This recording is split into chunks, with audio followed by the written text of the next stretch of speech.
আজকে তোমাদেরকে গ্যাংটকের যে ভিউ দেখাবো, এই ভিউ হয়তো তোমরা বিগত কখনো দেখোনি। এত সুন্দর, এত শান্ত পরিবেশ, চারিপাশে এত সুন্দর পরিবেশ তোমরা হয়তো এর আগে গ্যাংটক শহরে দেখোনি। তোমরা সকলেই জানো যে এখন NH10 কিন্তু বন্ধ। NH10 বন্ধ হওয়ার কারণে বেশিরভাগ পর্যটক কিন্তু লাভা হয়ে ঘুরে দার্জিলিং আসছে। তো তারা তাদের পছন্দের মতন জায়গা, বিশেষ করে তারা দার্জিলিংটাই ঘোরা পছন্দ করছে। গ্যাংটকে কিন্তু এই মুহূর্তে পর্যটক শূন্য বা ফাঁকা বললেই চলে। খুব শান্ত নিরিবিলি পরিবেশ এখন গ্যাংটকে। চারিপাশটা দেখলে তোমরা বুঝতে পারবে। সকাল সকাল বেরিয়ে পড়েছি আমি আমার গাড়ি নিয়ে স্ট্যান্ডের দিকে। তো এই ভিউটা হয়তো খুব কম সময় তোমরা দেখে থাকবে। এত সুন্দর পরিবেশ, সকালবেলা চারিদিকে সুন্দর, এবং পাহাড়টা দেখো পাহাড়গুলো কত সুন্দর লাগছে। গ্যাংটক থেকে কিন্তু এত সুন্দর ভিউ বিশেষ করে তোমরা বর্ষাকালে দেখতে পাবে। বর্ষাকালে কিন্তু গ্যাংটক খুবই ভালো থাকে। এবার যদি NH10 খোলা থাকতো তাহলে কিন্তু প্রচুর পর্যটক কিন্তু আসতো। NH10 কিন্তু এখনও পর্যন্ত পুরোপুরিভাবে বন্ধ।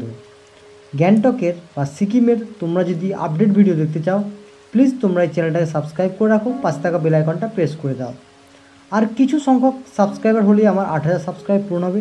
তাই তোমরা যারা এই ভিডিওগুলো দেখছো, প্লিজ তাদের কাছে, প্রত্যেকের কাছে হাত জোর করে অনুরোধ, তোমরা চ্যানেলটাকে একটু সাবস্ক্রাইব করে দিও।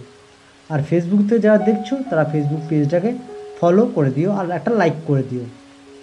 আশা করি এত সুন্দর ভিউ গ্যাংটকে তোমাদেরকে এর আগে কোনো ইউটিউব চ্যানেল দেখায়নি। বা এত সুন্দর সকালবেলাকার ভিউ, এত সুন্দর পরিবেশ দেখে বুঝতেই পারছো। গাড়িও কিন্তু খুব কম রয়েছে রাস্তায়, একটা দুটো গাড়ি আসছে যাচ্ছে। বাট সেভাবে কিন্তু গ্যাংটকের যে কোলাহল বা যেখানে গাড়ির হর্ন, সেই হর্ন থেকে আরম্ভ করে সব কিছুই কিন্তু খুবই শান্ত আজ। বিশেষ করে এই কিছুদিন কিন্তু খুবই শান্ত।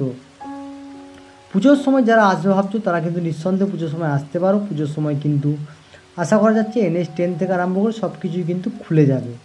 অনেকে আগের পর্বে ভিডিওতে অনেক কিছু কোশ্চেন করেছে, আমি চেষ্টা করছি তাদেরকে সব কিছু উত্তর দেবার।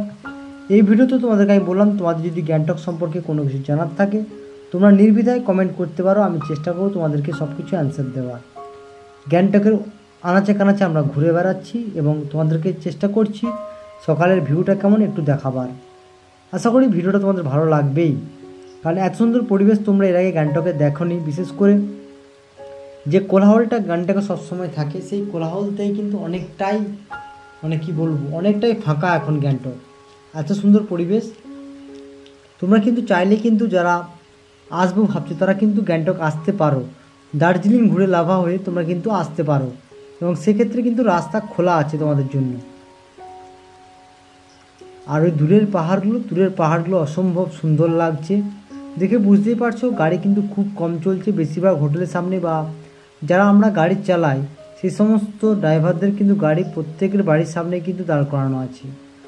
পর্যটক নেই বললেই চলে, এটা বাস্তব কথা। বিশেষ করে নর্থ সিকিম বন্ধ, লাচেন যদি বা খুলেছে কিন্তু পর্যটক খুবই কম। ইস্ট সিকিমের পর্যটক হয়তো কিছু আছে, ছাঙ্গুলেক বা মন্দির নাথুলা পাসের পর্যটক কিছু আছে। যেহেতু অনেক জায়গায় দার্জিলিংয়ের রাস্তাও কিন্তু অনেক সময় ব্লক হচ্ছে, সেহেতু পর্যটকরা এখন পাহাড়টায় কিন্তু আসতে চাইছে না, কারণ তাদের সময়ও বেশি লাগছে এবং খরচাটাও একটু বাড়ছে। হ্যাঁ, তবে একটা জিনিস বলে রাখি, মানে অন্যান্য সিজনের তুলনায় এই সিজনে কিন্তু গ্যাংটকের হোটেল ভাড়া তুলনামূলক কম। যেহেতু পর্যটক কম, হোটেলে কাস্টমার নেই বললেই চলে, তাই কিন্তু পর্যটক ভাড়া বা হোটেলের রুমের ভাড়া কিন্তু অনেক কম। তোমরা যদি এখন MG মার্গ দেখো, তোমাদেরকে আমি চেষ্টা করব MG মার্গের কালকে একটা ভিডিও দেওয়ার। তোমরা MG মার্গ দেখলে বুঝতে পারবে যে কতটা ফাঁকা। একমাত্র যারা সিকিমের মানে মানুষজন তারাই শুধুমাত্র MG মার্গের আসছে, কেনাকাটা করছে, বেরিয়ে যাচ্ছে। বার থেকে যে বাইরের মানুষ, বিশেষ করে ওয়েস্ট বেঙ্গল বা কলকাতা থেকে যে মানুষগুলো আসতো পুরো শূন্য। তারা যেহেতু দার্জিলিং ঘুরে আসার একটা এর ব্যাপার রয়েছে, তাই তারা বেশিরভাগ পছন্দ করছে দার্জিলিংকে। চলো আমি আমাদের উপরেরটা থেকে একটু ঘুরে নিয়ে আসি, উপরের ভিউটা তোমাদেরকে একটু উপরে দেখিয়ে নিয়ে আসি। উপরের ভিউটা কিন্তু আশা করি খুব ভালো লাগবে তোমাদেরকে। আমি চেষ্টা করছি আমাদের যেখানে বুকিং আছে সেই জায়গাটা যাওয়ার, এবং সেই জায়গা থেকে ভিউ, এই রাস্তাগুলো খুব একটা কিন্তু তোমাদেরকে ভিউ দেখানো হয় না। আশা করি আজকে তোমাদেরকে এই ভিউটা দেখাতে পেরে বা দেখাতে পেরে তোমাদের কিন্তু খুব ভালো লাগবে এই ভিউগুলো। এবং এই রাস্তাগুলো সাধারণত খুব একটা আমাদের আসাও হয় না, কারণ বিশেষ করে স্ট্যান্ড থেকে কিন্তু আমরা স্ট্যান্ড থেকে পিক আপ করি, স্ট্যান্ডেই নামিয়ে দিই। কিন্তু এখন যেহেতু একটা দুটো কাস্টমার, সেহেতু আমরা হোটেল থেকে পিক আপ ড্রপ করছি, এবং বিভিন্ন হোটেলের থেকেও কিন্তু আমরা কাস্টমার নিয়ে আসছি। দেখে বুঝতেই পারছো এটা পার্সোনাল প্রপার্টি। এবং রাস্তাঘাট কিন্তু খুব সুন্দর, যত উপর দিকে যাচ্ছি তত কিন্তু গাছ রয়েছে, পরিবেশ কিন্তু খুব সুন্দর, তোমরা দেখে বুঝতেই পারছো।